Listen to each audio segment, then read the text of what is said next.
Well, from what they're saying, things didn't work out today with the main negotiator pertaining to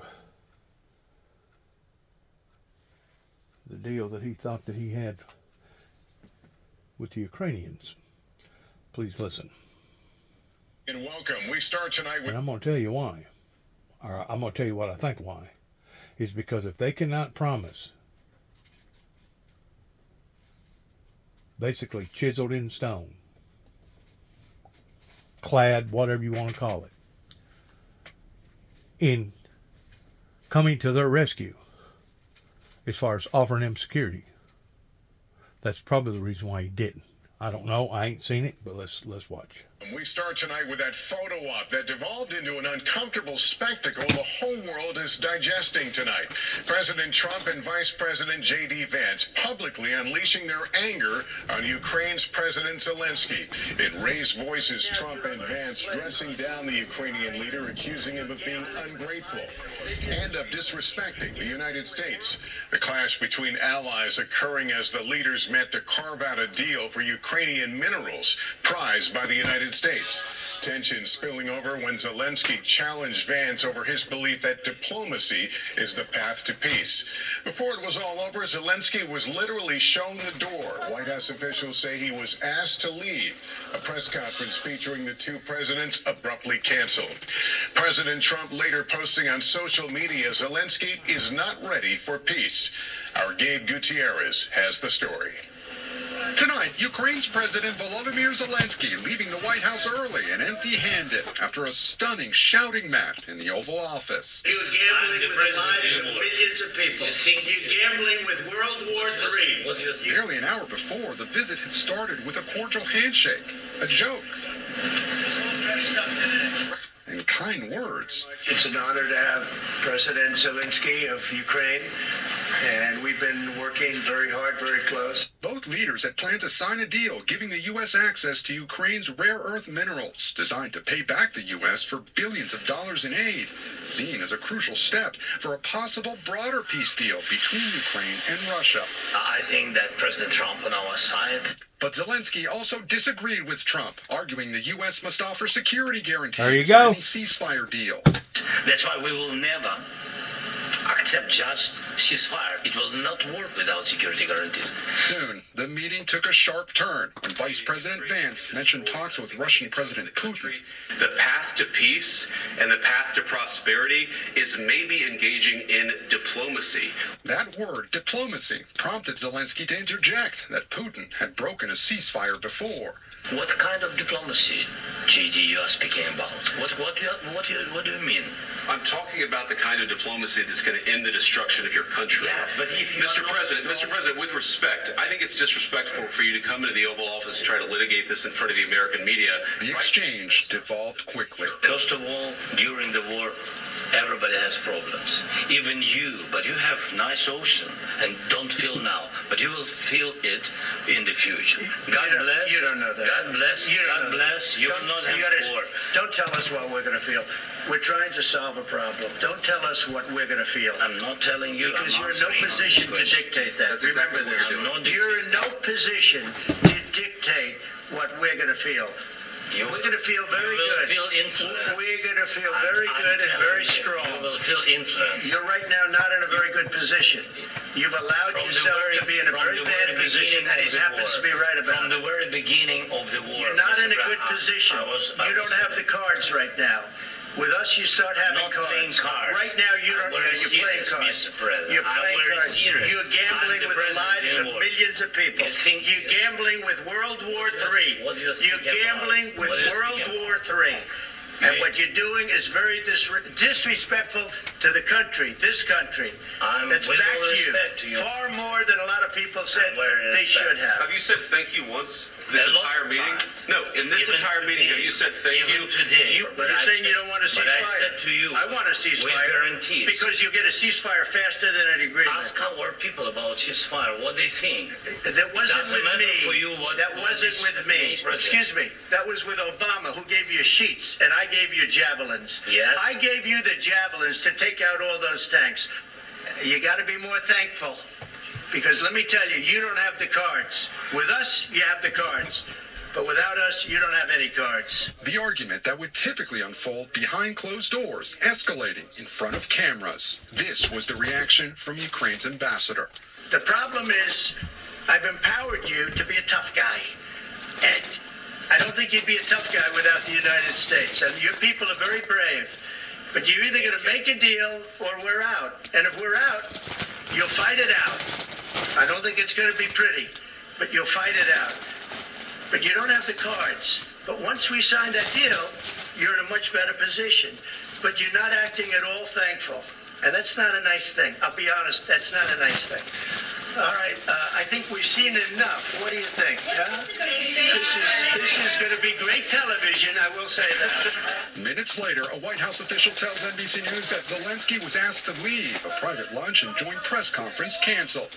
The president posting Zelensky disrespected the United States of America in its cherished Oval Office. And I would say it didn't work out exactly great from his standpoint. I think he very much overplayed his hand. That was not a man that wanted to make peace. Late today, Zelensky responding. I'm very thankful to Americans for all your support. You did a lot. I'm thankful to President Trump and to Congress bipartisan support. Here in Washington, Republicans are saying the president stood up for America, while Democrats are calling this an utter embarrassment. Tonight, it's not at all clear when or even if Trump and Zelensky will speak again.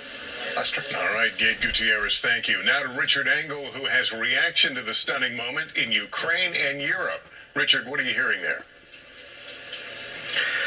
Well, Lester, the world just watched as President Trump humiliated Volodymyr Zelensky in the White House. Zelensky was there to sign this mineral agreement. He was going there after having been insulted by President Trump for a week. Nonetheless, he went there, he was ready to sign, and things quickly devolved. The White House saying it was because of Zelensky's attitude. He's getting some support from Europe. Russia is celebrating with a senior official saying that finally Zelensky got a slapdown. Zelensky tonight in an interview says he still wants those security guarantees from Washington. President Trump has made it clear he does not want to give them, that asking them is overplaying his hand. Lester. Richard Engel tonight, thank you.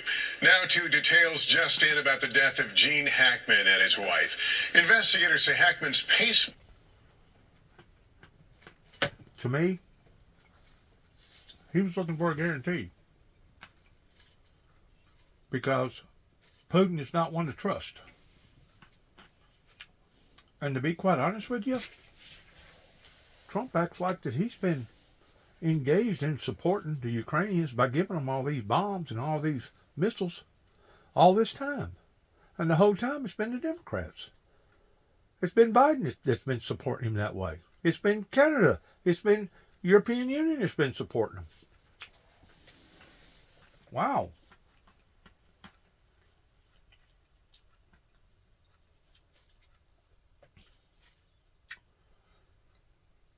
I'll let you take it for whatever your opinion about that meeting was.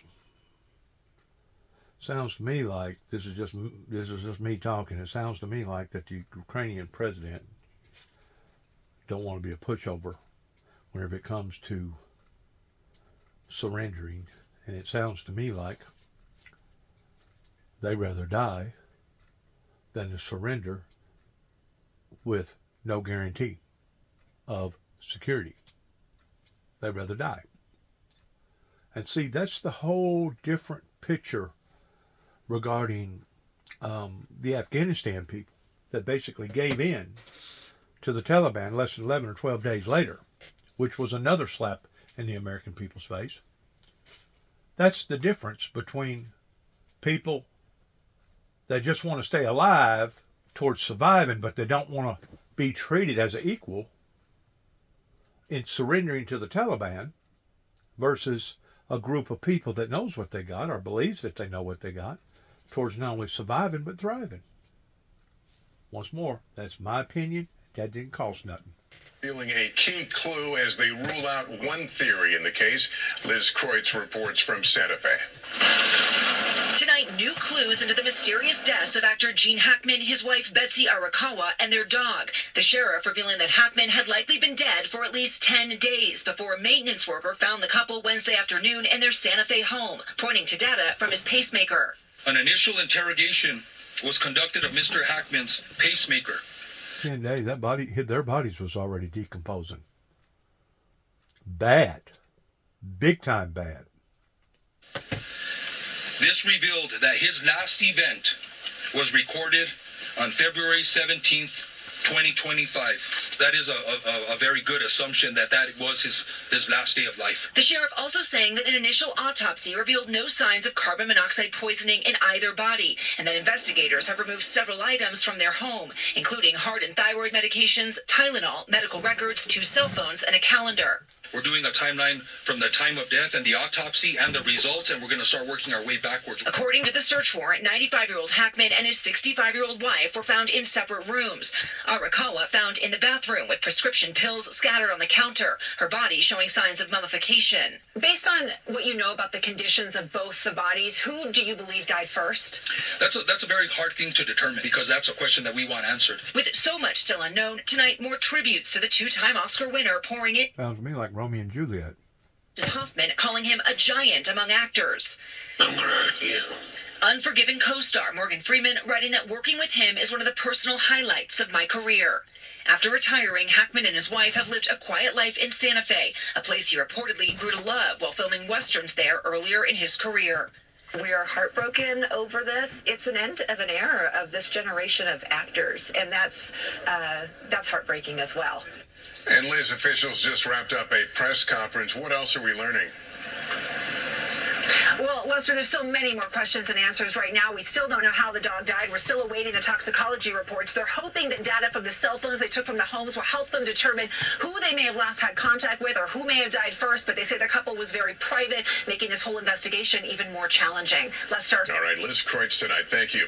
This evening, a new warning from the CDC about measles as cases spread to more states. The worst outbreak in West Texas, where 20 people have been hospitalized. With more, here's Sam Brock. Tonight, there are now more than 160 measles cases in 10 states, with Kentucky and Washington reporting their first patients. But Texas has seen by far the most infections, 146 statewide, and the death of a 6-year-old child. San Antonio officials warning hundreds, if not thousands of people may have been exposed by a recent infected visitor.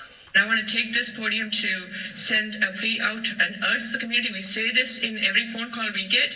If you are sick, please stay home. Don't go to the movie theater. Don't go to, large restaurants. How infectious is measles? Measles is the most infectious virus that we know of right now. Dr. Ronald Cook oversees public health in Lubbock, Texas, a city where 20-plus children are currently hospitalized. That's a significant number. We consider children and young adolescents, young teenagers to be our healthy patient population.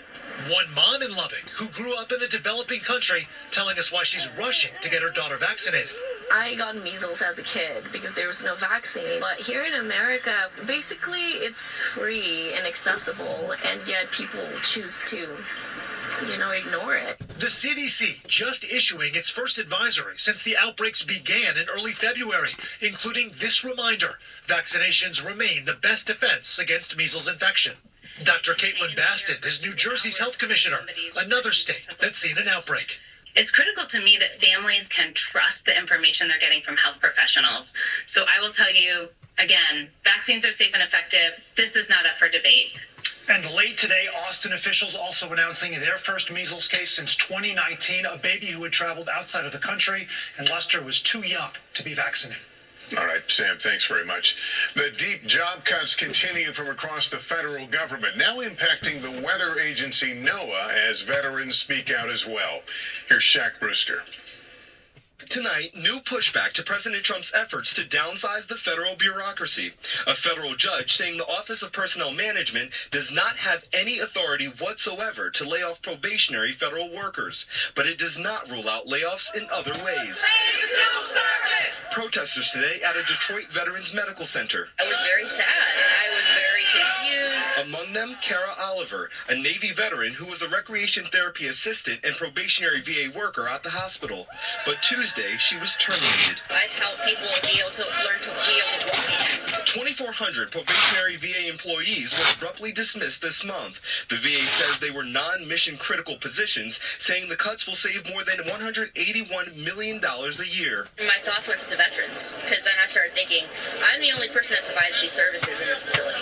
Meanwhile, more than 600 employees let go today at NOAA, the federal government's climate monitoring agency. These are folks who monitor extreme weather. A Trump administration official says no mission-critical functions were impacted. The White House says it's keeping the president's campaign promise to cut spending. The president vowing to protect veterans who make up roughly 28% of the civilian federal workforce. And we take good care of our veterans, so we're watching that very carefully, and we hope it's going to be as small a number as possible. But we are having great success in slimming down our government. Meanwhile, a second email asking federal workers to list their weekly accomplishments is slated to go out this weekend, according to a source familiar with the plans. Lester? Shaquille Brewster, thank you. In 60 seconds, the verdict in a major murder case, plus the Pope's sudden setback, what we're finding out about his health. This morning they were saying that he was doing good, that he was over the critical part. Hang on a minute. They're really bad about putting just like a little tidbit of information in there, and then it goes directly Birds culled because to a bunch more of the commercials. It's about bird flu right here.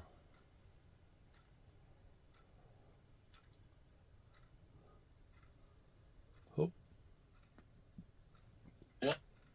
Go forward. Right there. Local 6.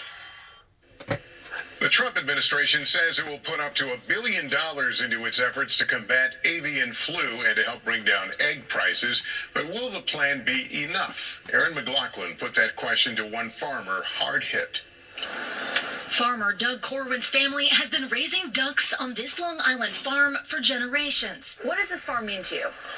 Well, it's my life. It's my heritage. It's an icon of Long Island. Breeding some of the most sought-after ducks in the world, supplying the best restaurants in the Northeast. That farm is currently under quarantine. But it all came crashing down 6 weeks ago. We check these birds 3 times a day. Birds flocked together, and all of a sudden I saw a series of dead ones. Corwin's ducks tested positive for the bird flu. I never saw anything quite like this. So quick, so fast. I knew that this meant everything would be gone. That same day, he let go of 45 staff members. I ranked that up with the death of my parents as the most devastating times of my life. And then you had to euthanize. Yes. What was that like?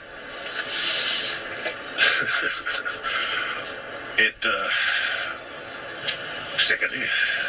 Just a horrible, sickening, disgusting day after day feeling for about a week until all of a sudden you have nothing left. 99,000 prize ducks, his entire flock gone, now decaying in a barn on his property. Corwin's ducks now among the more than 166 million birds culled because of the bird flu nationwide since 2022. This week, the Trump administration announced its strategy to deal with the crisis and bring down the price of eggs, dedicating $500 million to biosecurity and exploring a new vaccine, though stopping short of approving one. Corwin believes for his duck farm, a vaccine is the only way out of this crisis. So is the government's billion-dollar strategy enough? No.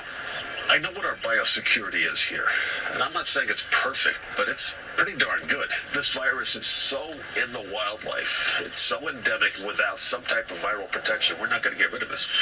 Corwin's last hope now, 3,700 ducklings hatched last week out of eggs laid before the outbreak on his farm.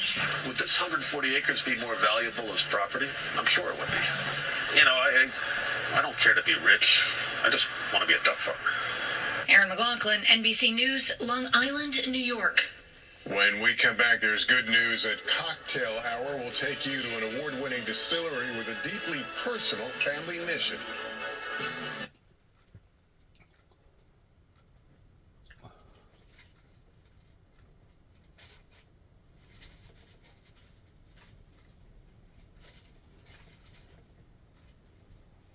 how can we go from 40s for highs, so about a 20 to 25 degree drop, and we will be dry this weekend, even though there are a couple of fronts that are passing through, but it will be next week before we have an opportunity at some rain and maybe even a few thunderstorms this go around. We'll certainly have to watch how the models unfold over the next couple of days, but right now we're dry and have crystal clear skies, temperatures still into the 60s, but these numbers will be dropping as that front starts to slide through later this evening, and then we will set the stage for a very chilly weekend. But I'll talk more about that and tell you when to expect this rain, all coming in next week, all up in my forecast just ahead. Mark, thanks. Get the latest weather updates right to your phone. Download the Local 6 weather app. Be sure to enable push alerts. Starting Monday, you'll want to give yourself a little extra time for your commute if you're taking the Ohio River Bridge. The 3-year construction project begins next week and will allow for structural repairs, including fixing potholes to make your drive smoother. The last time there was construction around the Ohio River Bridge area, several crashes happened, some of them deadly. In 2021, we reported 20 crashes near or around Exit 3 going into Illinois. By August of that year, the Kentucky Transportation Department and Illinois Department of Transportation worked together to move the zone farther out and add more rumble strips to help alert drivers sooner. Local 6's Callie Stone's here now. Callie, what safety precautions is IDOT implementing for this project? Todd, rumble strips, law enforcement to monitor the area, and even a new system which will help drivers to know about traffic conditions in real time using message boards. When it comes to keeping drivers safe, there's a part you can play too. When you're driving through a work zone, IDOT says pay attention to the signs and slow down. IDOT construction engineer Ben Wills says he knows road work can be frustrating, but it's necessary.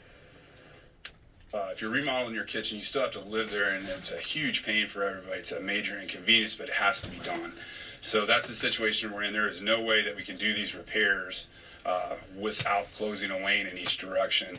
The end result is going to be a great wearing surface that's going to last for years and years to come. IDOT is also working to inform the public about zipper merging, which is where you don't start merging until you're closer to the work zone, which helps to prevent backups. Todd. Kelly, thanks again. The project will start Monday, and there will be lane closures until October. Then the bridge will be open again until next spring when they start back up. Continuing coverage, bettering operations. Those words from the Iser Art Center's new interim director, Denny Roof. He's clearing the air on a number of topics related to the center, mainly. Right now, I tell you, you take it so the bullets stop flying and your men stop getting killed. Of course, we want to stop the war. But you're saying you don't want a ceasefire. But I said to you, I want a ceasefire. With guarantees. Because you get a ceasefire faster than an agreement. Ask our people about ceasefire, what they think. That wasn't with me. For you what, that wasn't with me. That was with a guy named Biden, who was not a smart person. That was with Obama. It was your president. Excuse me. That was with Obama, who gave you sheets, and I gave you javelins. Yes. I gave you the javelins to take out all those tanks. Obama gave you sheets. In fact, the statement is Obama gave sheets and Trump gave javelins. You got to be more thankful, because let me tell you, you don't have the cards. With us, you have the cards. But without us, you don't have any cards. One more question to Mr. Vice President. I'm sorry. It's going to be a tough deal to make because the attitudes have to change. What if Russia breaks ceasefire? What if Russia breaks peace talks? What do you do then? I understand that it's a heated conversation right now. What are you saying? She's asking, what if Russia breaks the ceasefire? What if anything? What if a bomb drops on your head right now? Okay? What if they broke it? I don't know. They broke it with Biden because Biden, they didn't respect him. They didn't respect Obama. They respect me.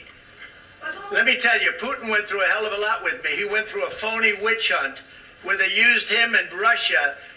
Russia. You ever hear of that deal? That was a phony Hunter Biden, Joe Biden scam. Hillary Clinton, Shifty Adam Schiff. It was a Democrat scam. And he had to go through that. And he did go through it. We didn't end up in a war. And he went through it. He was accused of all that stuff. He had nothing to do with it. It came out of Hunter Biden's bathroom. It came out of Hunter Biden's bedroom. It was disgusting. And then they said, oh, the laptop from hell was made by Russia. The 51 agents. The whole thing was a scam, and he had to put up with that. He was being accused of all that stuff. All I can say is this. He might have broken deals with Obama and Bush, and he might have broken them with Biden. He did, maybe. Maybe he didn't. I don't know what happened. But he didn't break them with me. He wants to make a deal. I don't know if he can make a deal. The problem is I've empowered you to be a tough guy. And I don't think you'd be a tough guy without the United States. And your people are very brave. But you're either going to make a deal or we're out. And if we're out, you'll fight it out. I don't think it's going to be pretty, but you'll fight it out. But you don't have the cards. But once we sign that deal, you're in a much better position. But you're not acting at all thankful. And that's not a nice thing. I'll be honest, that's not a nice thing. All right, I think we've seen enough. What do you think? Huh?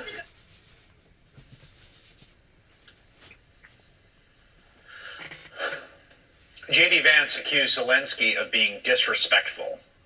You heard the whole exchange. What do you think was being disrespectful? I don't think it's hyperbole to say we as a country have never quite seen anything like this particularly appalling spectacle before. Once the meeting concluded, President Zelensky was kicked out of the White House without even signing the rare earth mineral deal. That's the deal that Trump wanted him to sign. He's been trying to bully him into signing to give away resources. It's the deal that Trump kept calling a raw earth deal. Trump wanted him to strong-arm him into joining on the deal and signing the deal at the White House today. That was the cost of U.S. support. Give us your minerals. We take. And then maybe we'll see what we can do for you. A planned joint press conference between him and President Trump was abruptly canceled. In later remarks to reporters today, Trump let slip the real reason he kicked Zelensky out today. He doesn't have to stand there and say about Putin this, Putin that, all negative things.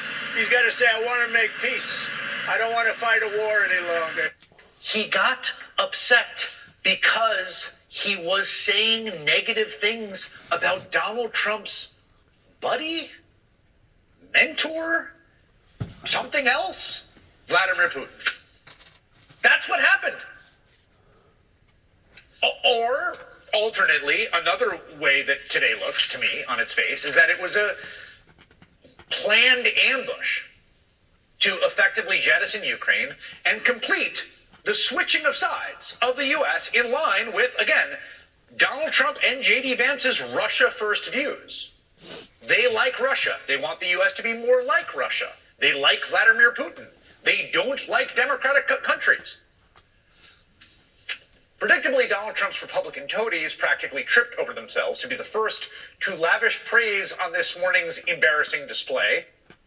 Secretary of State Marco Rubio, who was rather quiet during much of the meeting, sitting there sullenly on the couch, found his voice on social media posting, "Thank you, POTUS, for standing up for America in a way that no president has ever had the courage to do before. Thank you for putting America first. America is with you."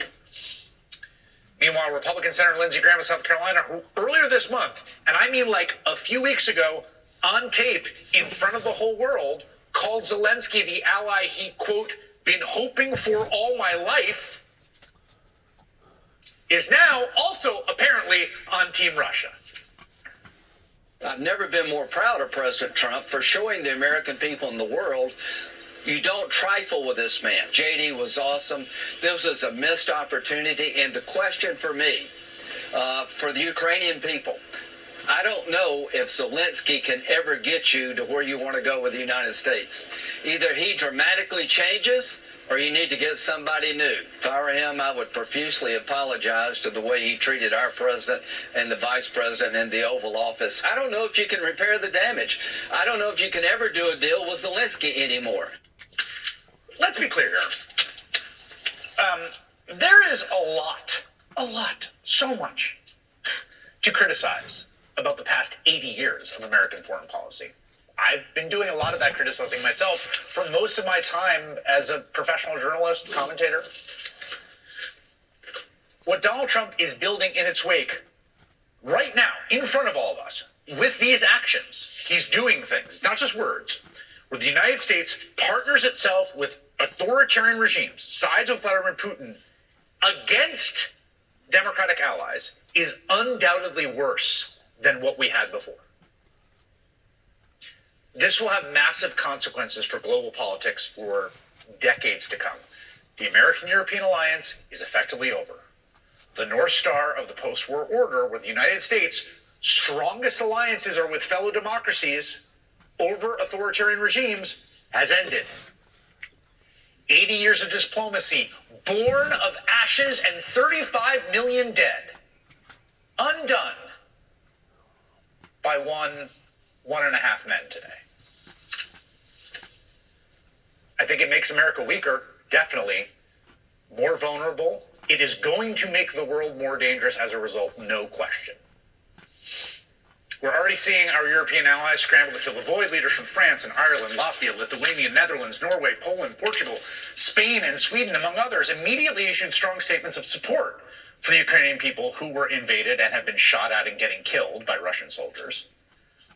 It appears they, too, are waking up to the stark reality that America, under Donald Trump, will no longer be a leader on the world stage.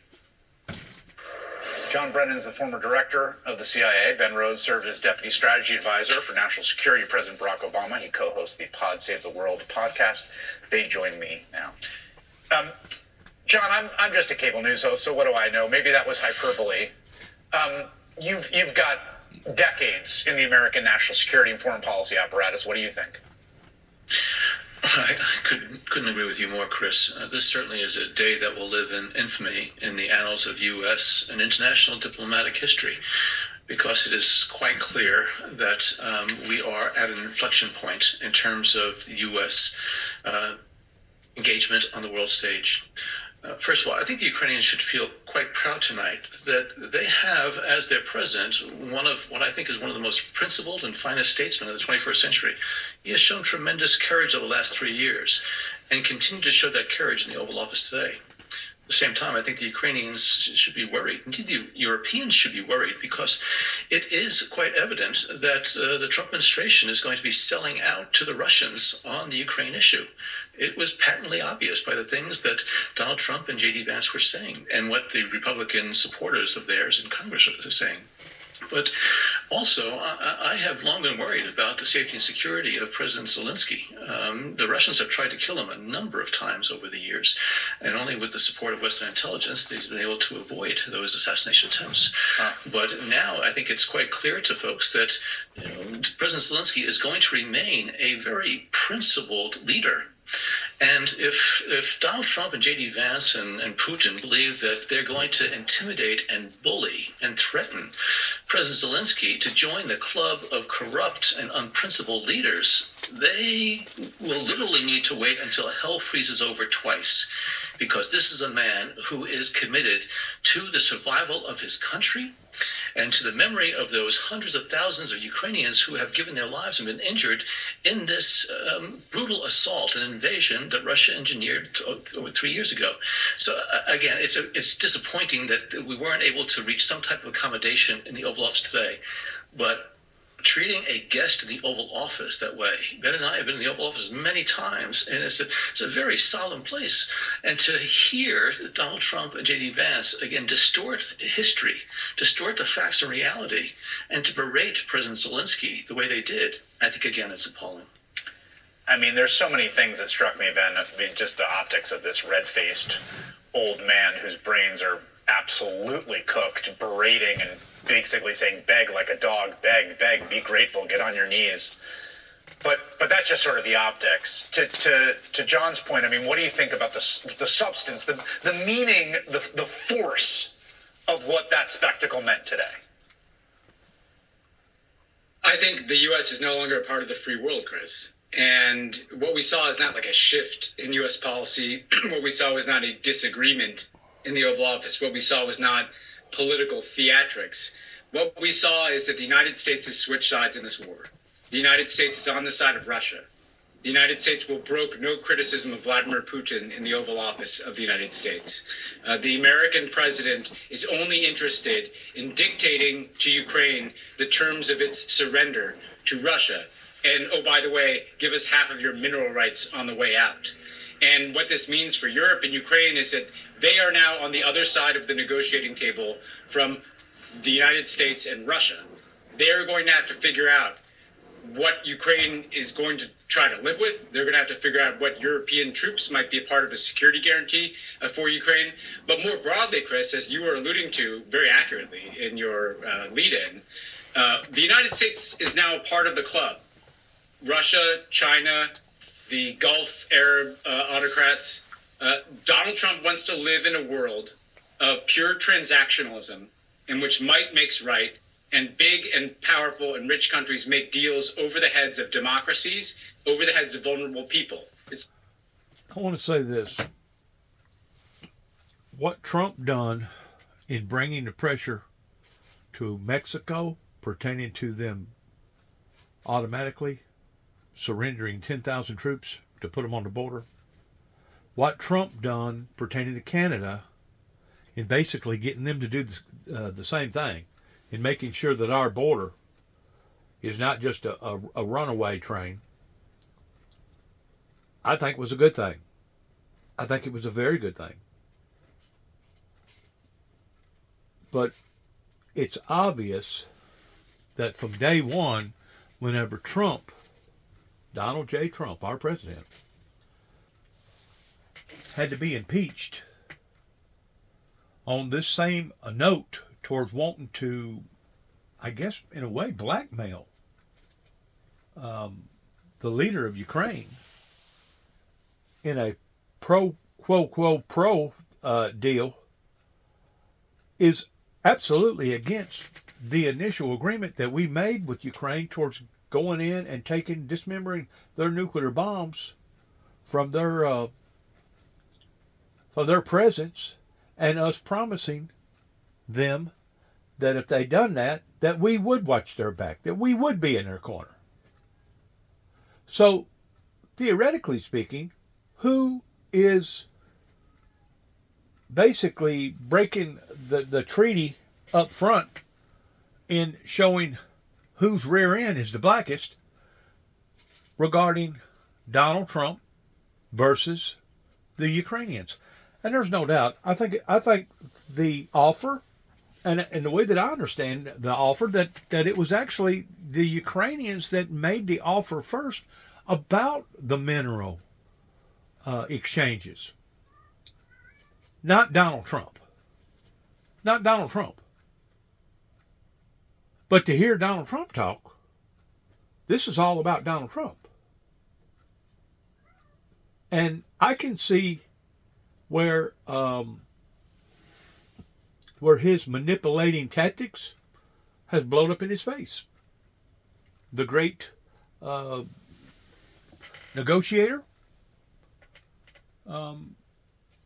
obviously ain't going to get Zelensky to get down on his knees and to beg, I guess in a way, the way that Donald Trump expected him to do towards showing his gratefulness. From what I can tell about the Ukrainians and about this guy right here, that really and truly wasn't even prorated in being any type of politician, because he was some sort of a entertainer, comedian, entertainer on stage. But from what I can tell, and I know that there's probably been some misappropriated things going on, there always is, pertaining to all the money that's been sent over there, all the other objects that's been sent over there. From what I can tell, that man has showed gratitude. I mean, I've heard speech after speech after speech regarding his gratitude for his people in having the arms linked to be able to do what he's done. And, of course, you got to look at the facts. Why would have Donald J. Trump blamed the invasion on Zelensky, knowing good and well that it was not Zelensky? So there's some questions that maybe some very, very serious people need to maybe look at regarding this Donald Trump, President Putin affair, just like the leader over in North Korea, Kim Jong-un or whatever his name is, and this love affair that supposedly Donald J. Trump had before in his first presidency. This is all part of the problem, going back to what didn't happen that should have happened during the Reagans and the Bushes. We would not be having this conversation or this debate on TV pertaining to an American president and a Ukrainian president if things would have gone the way that things should have gone. But obviously, there were certain people, even right here in western Tennessee, that didn't want that to occur. They didn't want that to happen, even though shortly after the event happened, I think it took maybe about a year, it was some congressman or some state senator, it may have been a senator from Union City, I don't know, some sort of representative of the state of Tennessee, somebody with a lot of money went around putting up crosses all over Weakley County and part of Henry County, and I think in part of other areas. I mean, these big telephone poles with the center cross being the tallest and the two other crosses being just a little bit not quite as tall or a little bit littler, representing the crucifixion of the Lord Jesus Christ. That was a seed that was planted in 1988, and it wasn't planted by me. It wasn't planted by the Neals over here in Kenton, Tennessee. It wasn't planted by any other politician or any other human being. That seed was planted by God, and it was our government that corrupted that movement, along with your so-called backslidden, lukewarm so-called Christians. And now, look at the mess that we're in. Look at the mess. I hope that this will be a lesson above and beyond any and all of the lessons that the American people have ever had to look at, analyze, and decipher. Even the Revolutionary War, the Civil War, and all the other wars, that this lesson that is going to cost so dear, that already has costed so dear, I don't even think we've seen the tip of the iceberg yet. I couldn't believe that so many people would have scraped the bottom of the barrel in basically wanting to entrap me by saying this, knowing that I meant that. And it wasn't just the people in Tennessee that was doing that. You keep in mind, it was a obvious entrapment tactic that the people up in Kentucky done, not once, not twice, but basically the third time. It was basically the same thing. It happened to me out in Oklahoma City, Oklahoma. It was an entrapment tactic in trying to make out like that what I had either said or didn't say about a red sleeping bag in the back of my truck prompted God only knows how much extra overtime and how much money that it costed to do what they done in about a, give or take, probably about a 7 or 8 hour period. May have been more like 10 hours. That they basically shut the whole city down. Blue lights, red lights, helicopters, 18-wheelers, robots, dogs, the whole 9 yards.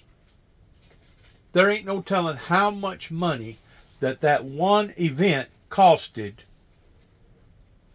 their legislation in Oklahoma City, Oklahoma.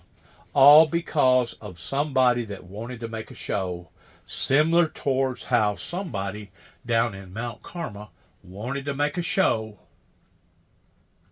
that costed human beings' lives, not only in Mount Carmel, Waco, Texas, but also costed people's lives in Oklahoma City, Oklahoma. That I feel like is much material that has went out now since 2009, whenever they basically tried to make me out to be some sort of a monster.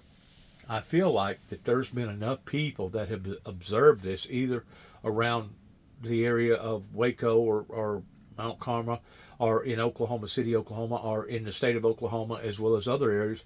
I feel like that enough people has observed this and looked at this and realizing that what I done was in fact justifiable in a righteous cause. Now you can call it a labor of love, in which, I'm fine with that, because I'm not wanting to hold nobody hostage or try to blackmail nobody over the information that I stumbled upon.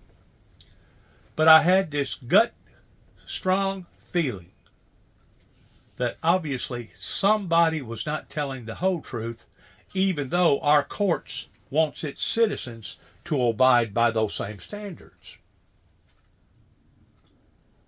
The courts, they want to punish everybody if you so much as step on a wooden nickel. And granted, there's a lot of them out there that deserves to be punished. But even during their punishment is supposed to be a type of reform. But whenever government officials mess up, you think they're going to volunteer their services towards walking up and doing the proper and right thing? So whenever you talk about a two-tier system, it's very obvious that it is a two-tier system, because what they expect out of their citizens is not the same thing that they themselves are doing for their citizens, with their citizens. The politicians should be held liable to the will of the people, because it was the people that put them in power. And whenever it gets to the point that our politicians don't have to give an account for the things that they either do or don't do, or the things that they should have done that they didn't do, you got a problem. You got a two-tier system. Now, I was listening. I don't forget now the guy's name, but he was up there toward one of the congressmen, I believe, that said something about the federal judge making this order that if the president wasn't going to abide by this federal judge, basically what this guy was saying last night, that our Constitution is no longer nothing but a memory or a casual suggestion, is basically what he said last night. I know the whole thing is in a mess.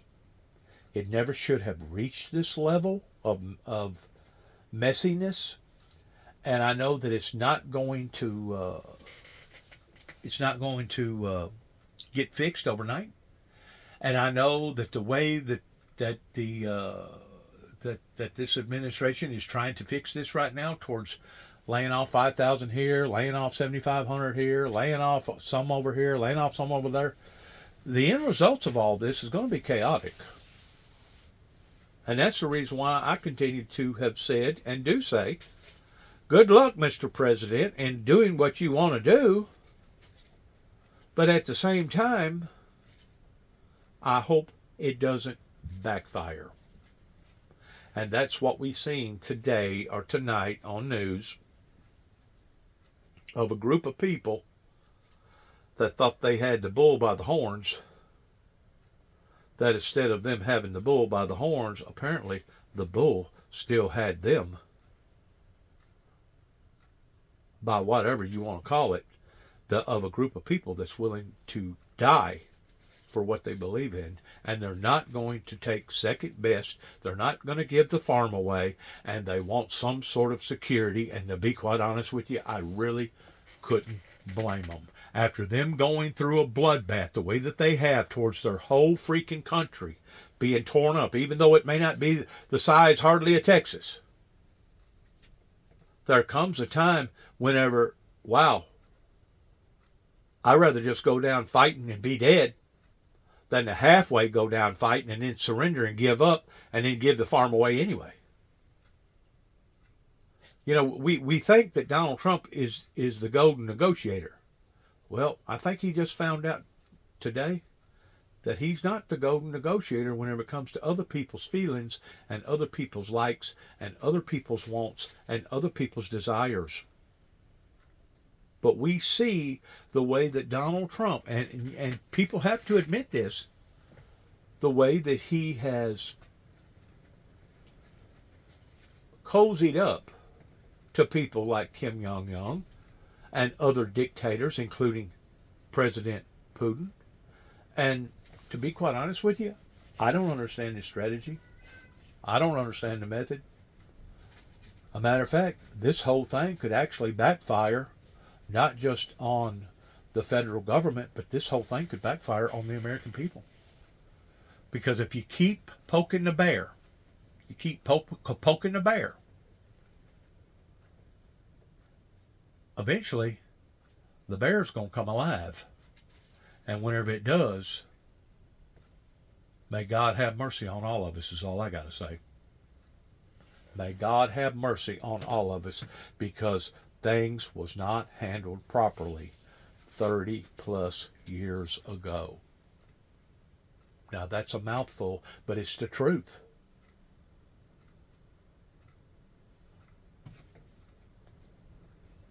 It's the mirror image of what he does at home. He's a bully. He doesn't pick on people his own size. He picks on people who are smaller than him because he's that kind of weak person who lacks that kind of self-confidence. But it's the world we're in.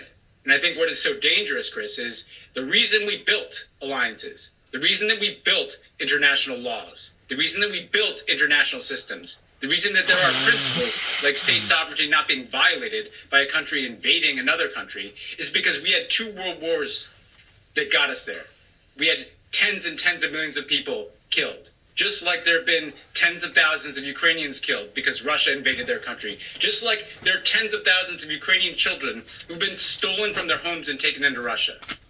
That's what Volodymyr Zelensky is dealing with. He's dealing with reality, not the fiction that he has to come in there and kiss the ring of Mr. Trump in front of the world so he can look like a tough guy to his MAGA base. Zelensky has to live in reality. He's going to go home to a country that's been invaded, and he's no longer going to have the United States as a friend, and that is a shameful tragedy, an historic event for this country.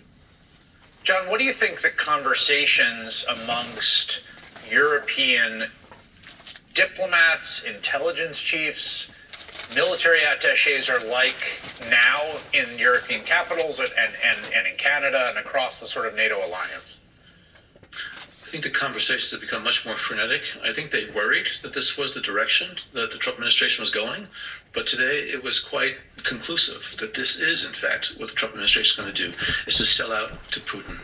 And so therefore, I think what they're going to have to do is to really look at what it is that they can bring to bear to help Ukraine in terms of money, weaponry, and also soldiers that may, in fact, be able to help as far as bolster the Ukrainian forces, maybe in the rear lines initially or whatever. But I do think there's going to be a lot of brainstorming now among the European leaders about what they can do to prevent a catastrophe, because it would be a catastrophe.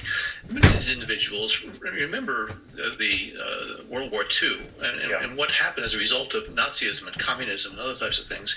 And the United States now is absent in that defense, and they have to figure out how they're going to ensure their future survival and security.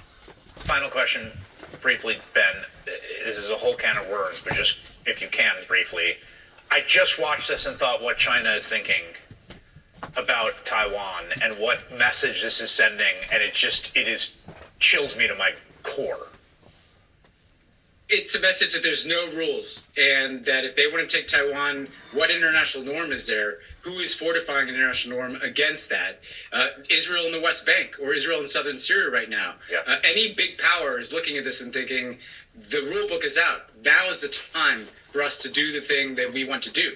Maybe what Donald Trump is thinking is that I'm going to join that list of people, whether it's Greenland or Panama or whatever he wakes up and decides to do. Exactly, or Canada. Seriously, we have to start we're 6 weeks into this administration, Chris, and this is where we already are. We have to expand our imaginations here about what could happen. And if you look at history, this kind of far-right ethno-nationalism that we see in this country and that we see in many parts of the world, that Vladimir Putin is the avatar of, that leads to war. It's the only place that's ever led in human history. Why would this time be different? And we all have to get our minds around it. John Brennan, Ben Rhodes, two excellent folks for putting this all in context tonight. And I really appreciate you both joining us tonight. Thank you for everything you said. Thank you. Still ahead, the craven Republican response to the Oval Office ambush and the Soviet-style corruption throughout the Trump administration coming up.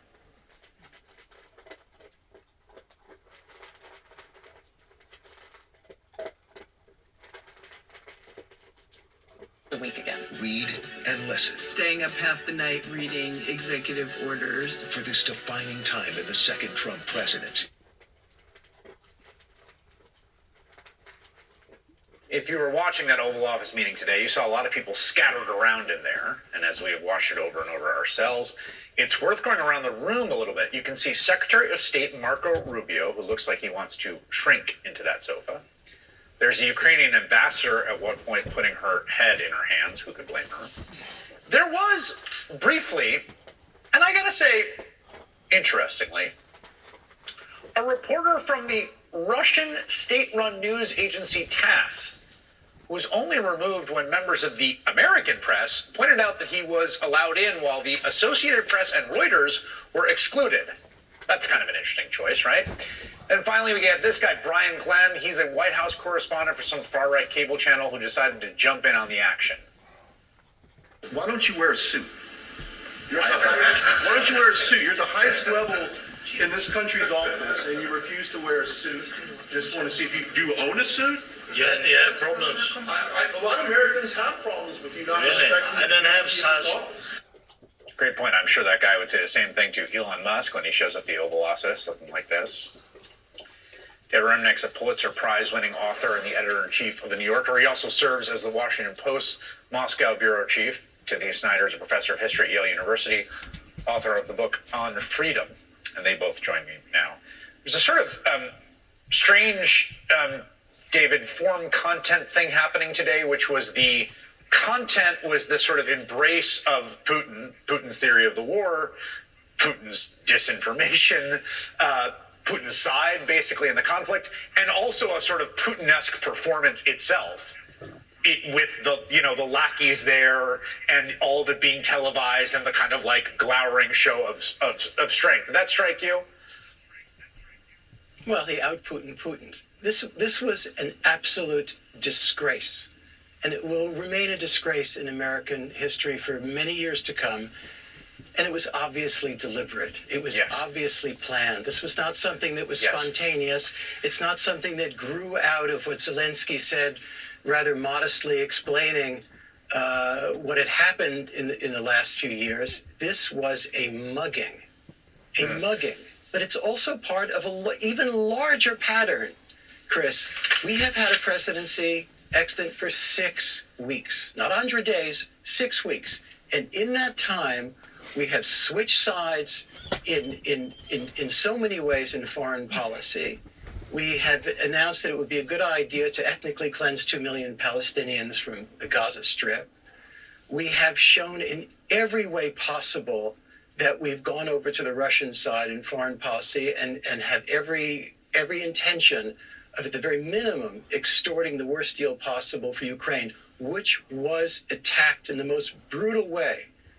An autocracy attacking a democracy in the most brutal way. And it's also part of the autocratic trend in domestic policy and the autocratic trend in the sheer style of the White House. We have a multi-billionaire installed for the purpose of so-called government efficiency, who, just shrugs his shoulders when he makes mistakes like firing people who are in charge of healing diseases around the world. This is such a dramatic 6 weeks in American history that it's very, very hard to keep up with it. And it's the absolute opposite in American history to the first 100 days of FDR, who went out to rescue a country, to make common cause with Democrats around the world, to save the economy. What has happened in the last 6 weeks is just astonishing. And I don't think we've caught our breath to really, truly take in what has happened to the United States of America under Donald Trump. To that point about the ambush, Tom Nichols, who's writing The Atlantic, said Vance's presence in the White House suggests the meeting was a setup. Vance is usually an invisible backbencher in this administration with few duties other than some occasional trolling of Trump's critics. But for his part, he fully inhabited the role of a smarmy talk show sidekick, jumping in to make sure the star got the support he needed while slamming one of the guests. It was very funny to see this room full of people take on Zelensky as if he was the one who was being rude. Timothy, your thoughts?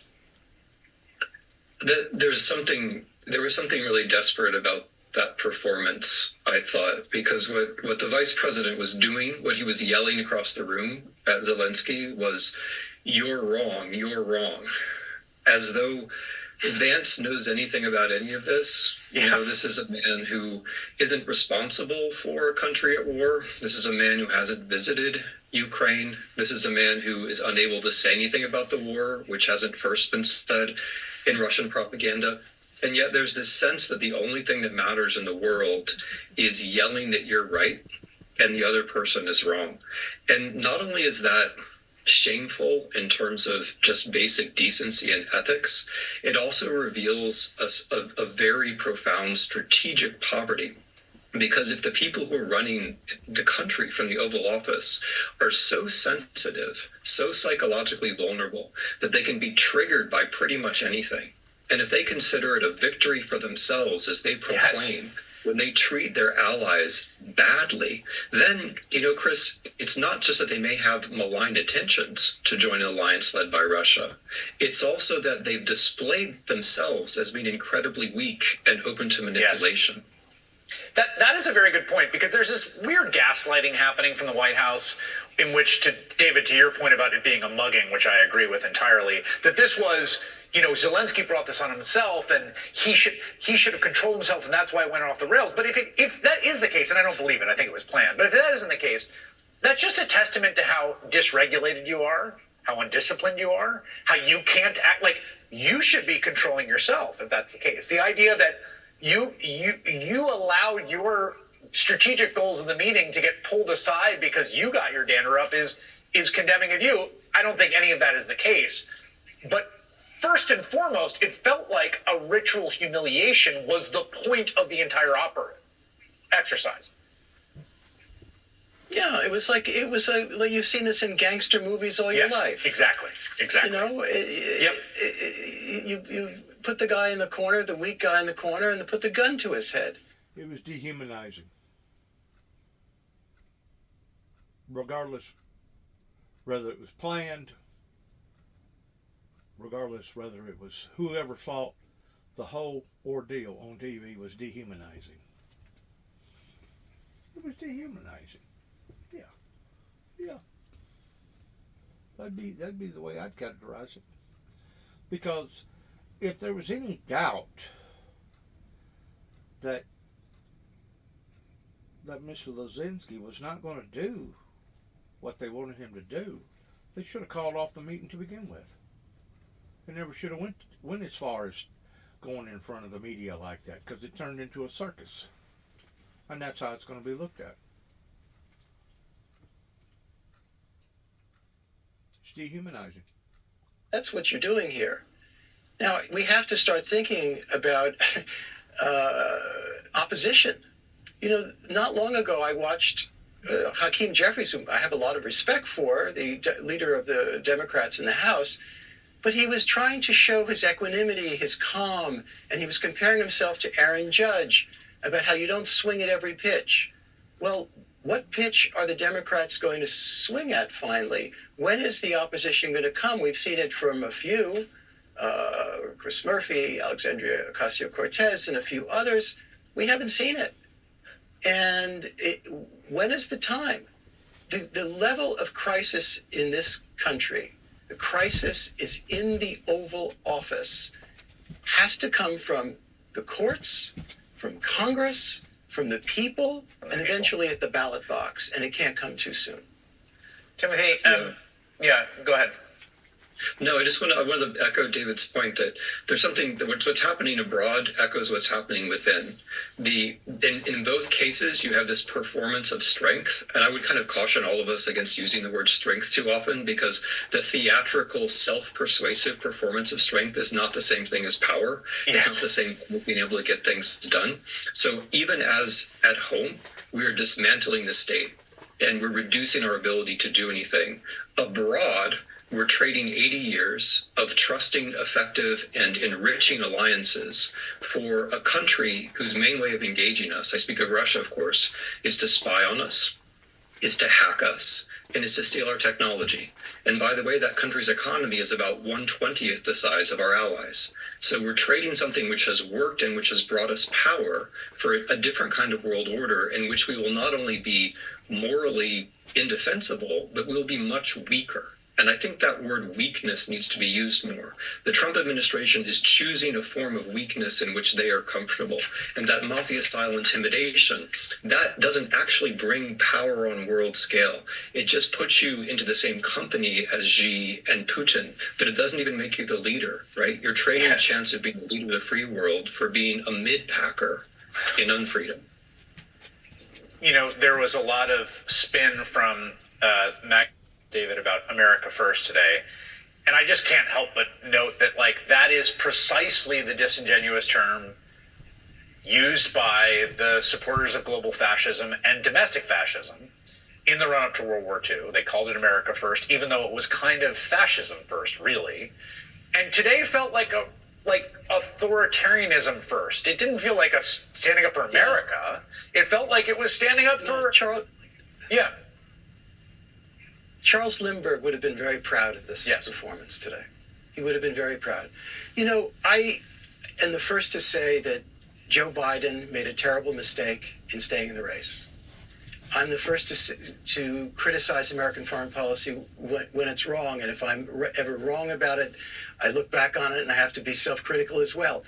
But it was a great moment when the United States showed leadership to help Ukraine, using its intelligence to tell them that there was about to be an invasion, and U.S. intelligence was absolutely right, and that helped prevent an absolute catastrophe, which would have been the takeover of Kiev and the murder of Zelensky 3 years ago. Instead, the Russians were stopped in their tracks for a good long while. This war has been a nightmare, and the Russian people have lost. It's unknown exactly what the casualty count is, but it's certainly well over 100,000 dead, and could be much more, and hundreds of thousands wounded, and the decimation of the Ukrainian infrastructure and all the rest. But now we're going to turn tail and reverse our position and side with the autocrat and side with the invader. It is an absolute disgrace. David Remnick and Timothy Snyder. Thank you, gentlemen, both. Appreciate it. Still ahead, Senator Richard Blumenthal, the Armed Services Committee, who met with Zelensky just hours before Trump kicked him out of the White House. He will join me on set. That's coming up.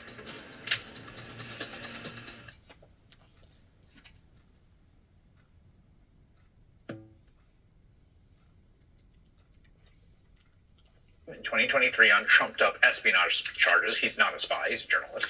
He spent 16 months in a Russian cell before the Biden administration secured his release last year. Here is Russian opposition leader Alexei Navalny. He was jailed, poisoned with a nerve agent, died last year in a penal colony in the Arctic Circle. This is how the justice system works in Putin's Russia. That's what you can do when you control law enforcement and the lawyers and the judges. Using the prosecutorial power to put critics and dissidents in jail, or opening investigations into rival media companies or oligarchs so the state can seize their assets. It's one of the real red line, break glass thresholds for an emerging authoritarian regime. And I fear that it appears we're crossing that now here in America in a scandal I don't think is getting as much attention as it deserves. So it started 2 weeks ago with a bizarre video message from Trump's EPA administrator, Lee Zeldin. An extremely disturbing video circulated 2 months ago featuring a Biden EPA political appointee talking about how they were tossing gold bars off the Titanic, rushing to get billions of your tax dollars out the door before Inauguration Day. The bank must immediately return all of the gold bars. I will be referring this matter to the Inspector General's office, and will work with the Justice Department as well. So he's referring to one of those right-wing undercover videos where someone was saying that metaphorically, like they're trying to get the money out the door before they leave, which happens in every administration. What he's actually talking about was a $20 billion Green Banks fund created last April. That money was to go to 8 nonprofits to give loans and businesses and families to spur clean energy across the country, particularly in low-income neighborhoods. This was all part of the Inflation Reduction Act. It's written into the bill. It was passed by Congress. It was signed into law, legal, transparent, above board. You could look at the parts in the implementation documents and in the law, okay? Now, the Trump administration wants to try and steal that $20 million back. Just take it. But it already went out to a Citibank account to be distributed to those nonprofits.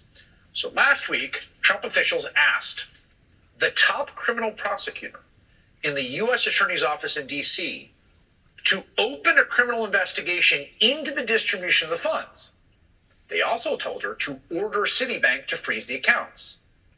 She refused. She resigned instead and wrote in her resignation letter that a criminal investigation into the matter was unfounded and there wasn't any evidence of a crime. And that's key. No evidence of a crime. In Russia, that doesn't matter, but it should matter here. It should be the end of the matter here. Then, multiple sources tell the Washington Post, Trump's acting U.S. attorney for D.C., Ed Martin, the guy who used to represent the Jan 6 crew, personally submitted a seizure warrant application for the funds. Okay, line attorney, you won't do it, I'm going to do it. No other prosecutor signed on to it. And get this, a magistrate judge rejected it, saying again, there wasn't any evidence of a crime. Again, okay, a judge rejecting a warrant application is really quite rare. But the judge said, no, you cannot just invent a crime to investigate as a pretext to freeze assets like we're in an authoritarian regime. In the meantime, workers at some of those green nonprofits say their funds have been frozen, but the bank can't tell them why. Now, before this completely outrageous, abusive episode, the biggest asset seizure in all of American history, going back a while, came in 2022 when the Biden administration froze stolen Bitcoin worth more than $4 billion. Right now, Trump's lawyers are attempting to seize 5 times that, $20 billion, from the people who received it lawfully as Congress approved. And so, if they could use the prosecutorial power to do this here, we're in some pretty dangerous territory. Senator Richard Blumenthal has been tracking a lot of corruption in the new Trump administration. We'll ask him about that and about his meeting today with Ukrainian President Volodymyr Zelensky next. Kids on.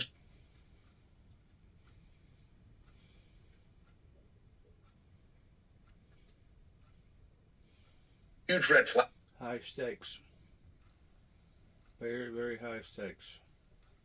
Who met with the Ukrainian president. Back up. Comes back up.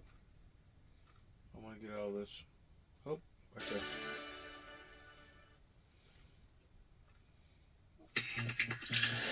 Purging the civil service, deputizing billionaire oligarchs, using the DOJ to settle scores, now getting into a yelling match with the Ukrainian president. Donald Trump appears to be Putinizing the American presidency at a very rapid pace. Joining me now, Senator Richard Blumenthal, Democrat of Connecticut, part of a bipartisan group of senators who met with the Ukrainian president earlier today before Donald Trump kicked him out. I want to ask you about that meeting, but first just on that story I was talking about, which has not kind of blown up into a scandal in the way the Eric Adams scandal was, but has very similar contours insofar as the kind of huge red flag of the line attorneys, the professionals being like, I can't do this. But to me is even worse insofar as it represents the Justice Department being used as not a shield, not protecting someone, but as a sword. Both are terrifying, and especially to one like myself, a former prosecutor, U.S. attorney, and attorney general for the state of Connecticut for 20 years. An investigation, a prosecution, charges, an indictment can ruin lives. And the weaponization of justice smacks of Stalinist Russia.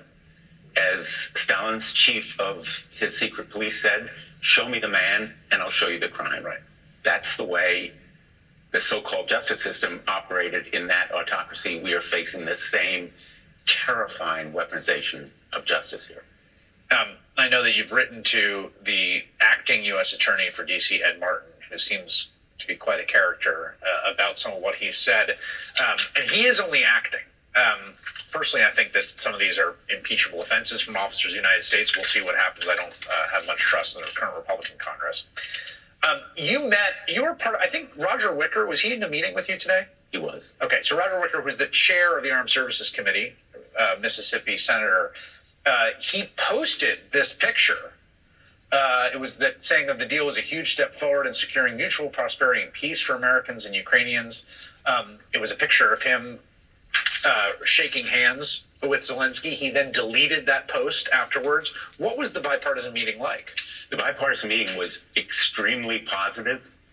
We were on one side, he on the other, 10 of us, bipartisan, and he was hailed as a hero. Zelensky was ready, willing, and able to sign that agreement. And what was most striking, Chris, is the recognition that we have a mutual and common interest with Ukraine. Defending democracy, Putin will keep going against other democracies if he's not stopped in Ukraine.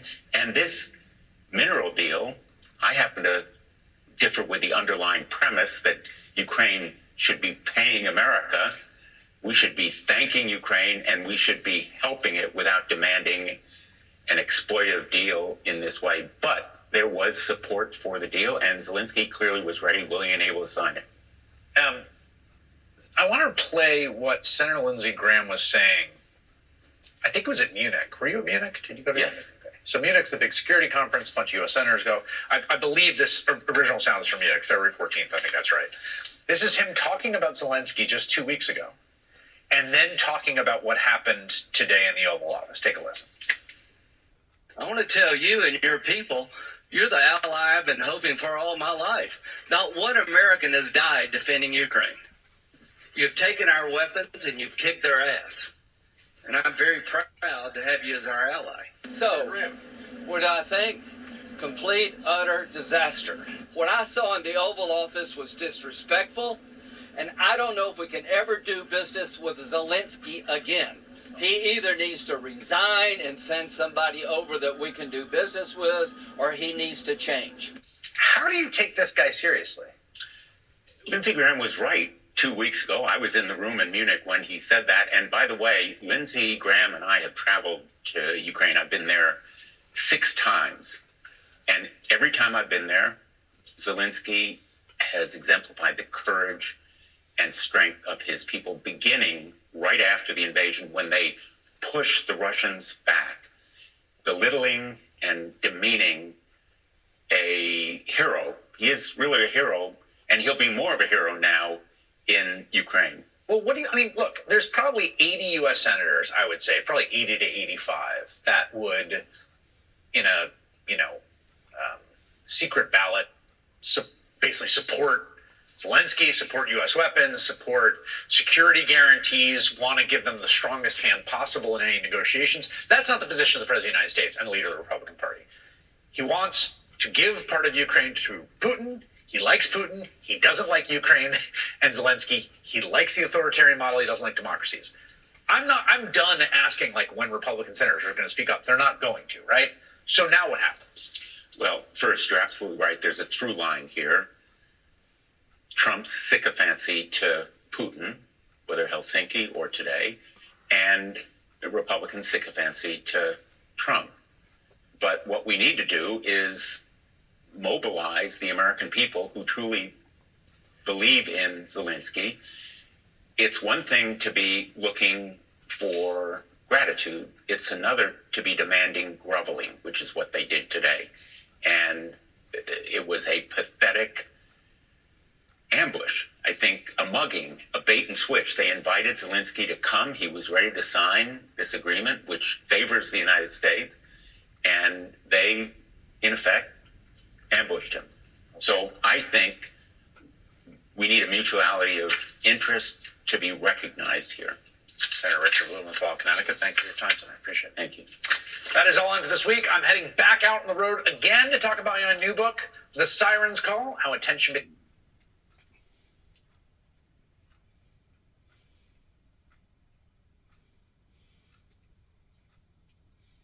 Thanks to home for joining us this hour. Senator Cory Booker is here with us tonight live. I'm really looking forward to speaking with him. Former U.S. Ambassador to Russia, Michael McFaul, is here with us live.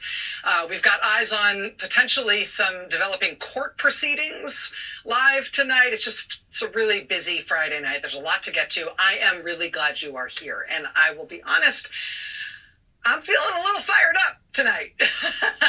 I'm what's that phrase? I feel like I'm loaded for bear, right? So I'm just gonna do this. I don't care. Let's just do it. Let's just start right in with something that Republicans really, really, really do not want to talk about. And part of the way you can tell they don't want to talk about it is because when they get asked about it, they turn pink, they stammer, they stomp their feet and put the microphone down. They do not want to talk about this at all. Republican Congressman Scott Fitzgerald of Wisconsin, for example, does not want to talk about this at all.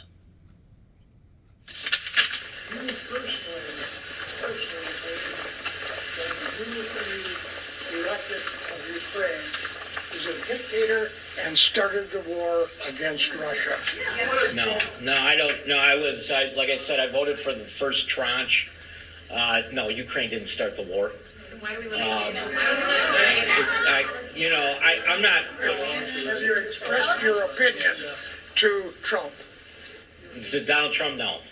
Why? Because he stood there in front of everybody and said, use your voice. I don't think that the president's goals are not what everybody wants, which is to end the war, right? End the war. So if you don't want to end the war, then you're in a different position. You've got to have some type of negotiated end to this. He's certainly pushing hard for that to happen.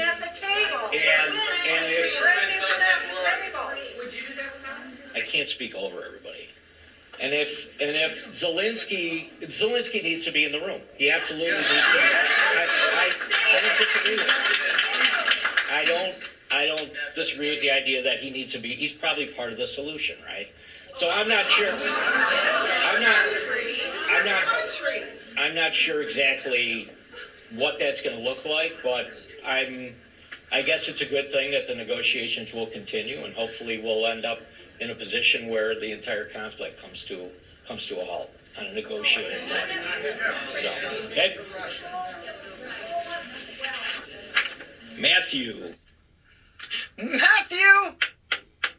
Matthew, there's a Matthew here somewhere.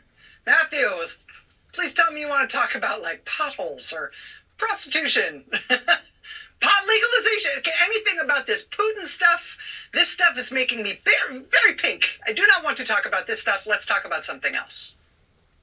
Republican Congressman Rich McCormick in Georgia, same problem. I would like to know your opinion and your stance on the current situation created by the president, wherein he is now saying that Ukraine is responsible for the war that Russia has initiated. And I would like to know if you as a congressman will get with your fellow congresspeople and stand up to the lies that are being told to the Americans. And I would also like to know if you believe that the 80-year-old alliance that we have with our European allies is strong enough to withstand the attack from our White House, because this is a dangerous, dangerous precedent. You as a serviceman should help us. Zelensky, I think, is an honest broker of what he's trying to accomplish. He wants to save his nation. And I want Ukraine to win, and President Trump said he wants to regret, and I know you're gonna get, this is what he said. But it's in our best interest. It's in our best interest, in my opinion. And by the way, this splits the Republican Party down the middle. Half the Republicans support, half the...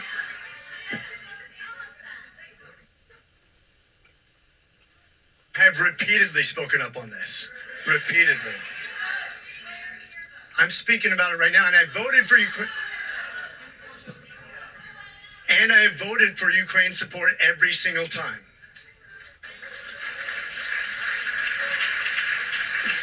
You guys, I will turn this town hall right around. I'm putting my microphone down.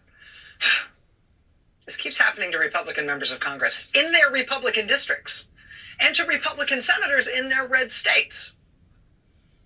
Republican Congressman Mike Kennedy in Utah, Republican Congressman Kevin Hern in Oklahoma, Republican Senator Lisa Murkowski in Alaska. Starting the war in Ukraine. Thank you for asking this question. Do you share his sentiment? Do you think funding should be cut for Ukraine? I don't know that the president said that. I knew he was going to say that.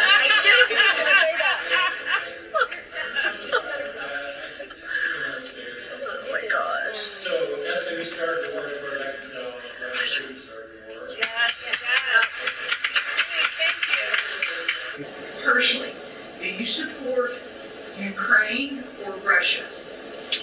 Well, here's no, it's not easy, ma'am. It's not easy. It's just not easy. Is Zelensky a dictator? Yes or no? That part I have a problem with that statement. Yes. Okay. Did Ukraine start the war? Well, it's simple. Do you support? Did Ukraine start the war? Yes or no? Did Ukraine start the war? I want to know where you stand It's not part of on it. Ukraine or Russia. We have been supporting Zelensky for years now. 3 years, and Putin starting this. Now we're isolating, or he is isolating America. He's calling names and all this. Where do you stand? let me just say this. This is not the tactic that I would use to try to solve the problem. I would like to express my dismay over the president's stance on Ukraine, including, as everyone knows, his outright falsehoods. And I'm curious, I imagine I know what your views are, but more significantly, what can the legislative branch do, and what do they have the stomach for to support a peaceful resolution that involves the leaders of Ukraine and not just Trump and Putin? That's my question. Yeah, well, I think we were all more than a little bit stunned, really concerned about just this radical switch. I mean, it was literally last week. The president was speaking about how he was going to work to end the war in Ukraine. I think we would all like to see we would like to see a peaceful and positive outcome to the bloodshed after these years. And so to now hear President Trump's comments, very derisive comments about President Zelensky today, I felt were uncalled for and unfortunate.